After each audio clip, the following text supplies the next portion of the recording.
I should have seen the betrayal coming. Looking back, the signs weren't small. They were flashing billboards, each one screaming that something was breaking between us. But love has a way of softening edges, of convincing you that cracks in the glass are just reflections of the light. It started the night I got the call from my boss. "Ryan," he said, voice buzzing through the phone, "the promotion is yours if you want it. But it means relocating. Small town, big plant, lots of responsibility. You'll be running the whole operation." My heart nearly burst with pride. I'd been working toward this for years. Late nights, weekends, sacrifices stacked like bricks. And finally here it was, the payoff. When I told Claire, I expected at least a smile. Instead, she dropped her fork on the dinner plate and stared at me like I'd just suggested we live in a cave. "A small town. Ryan, are you serious?" she said. "You think I'm going to give up everything here? My friends, my studio, my city, for some cornfield?" Her words hit harder than she knew. "I thought we were building a life together," I said carefully. "This is a big step for us. For our future." Claire shook her head, her blonde hair falling into her face. "Your future, maybe. Not mine." There it was, sharp, undeniable. A line drawn in the sand. That night, I lay awake staring at the ceiling, her steady breathing beside me. I thought about the promises we'd made, the plans we'd whispered about late at night. Kids, house, future. I thought love meant compromise. I thought she'd at least try. Instead, she made her stance clear the next morning over coffee. "I'm not moving to that boring small town for your job, Ryan," she declared. Her voice didn't tremble. It was solid, final. I looked at her across the table. My chest burned, but my voice came out calm. "I understand." What else could I say? Beg her? Force her? That wasn't love. 2 weeks later, I packed my bags and drove 4 hours north to a town whose name she used to laugh at when we passed the exit sign. The first months were brutal. The house felt too big, too quiet. My mornings stretched into nights filled with nothing but spreadsheets and the hum of the plant machinery. I tried calling Claire, tried video chats, but her face appeared less and less on my screen. Excuses piled up. Busy with work. Dinner with friends. Bad connection. Still I clung to hope. Long distance was temporary, I told myself.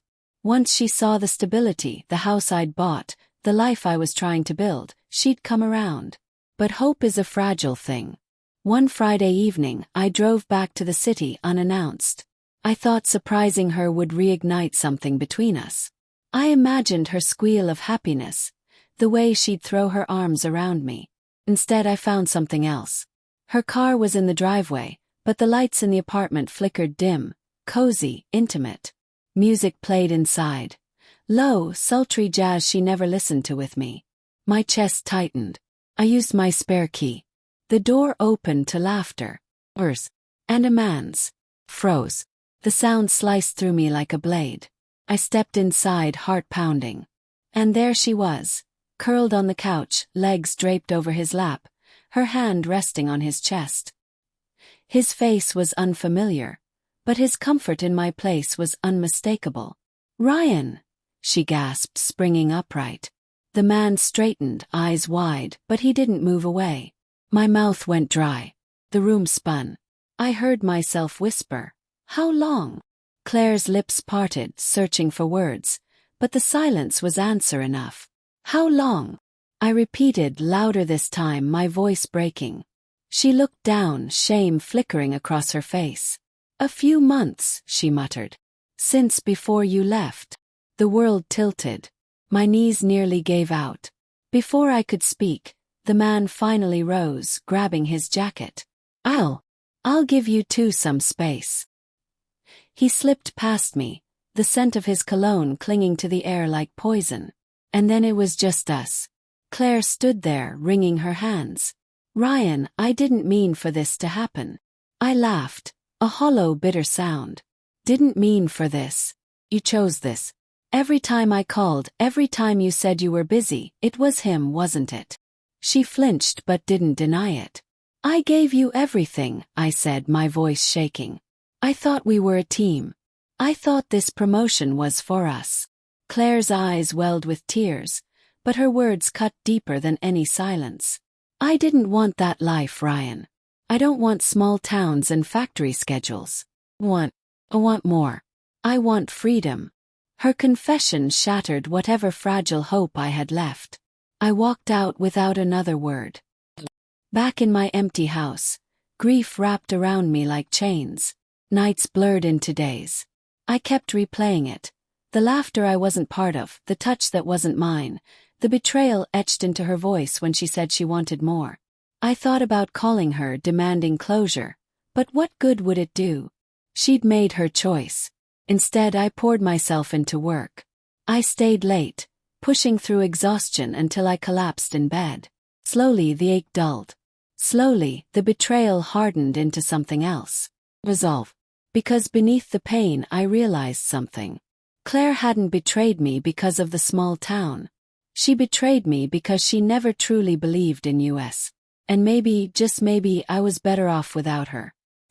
Months later, I heard through a mutual friend that the man she chose had already moved on. Claire was back in the city, drifting between jobs, her studio lease cancelled. She'd called once, left a voicemail I couldn't bear to finish. I deleted it without listening to the end. 'Cause I was done. I stood on the porch of my house that night, watching the sunset paint the sky in bruised purples and gold.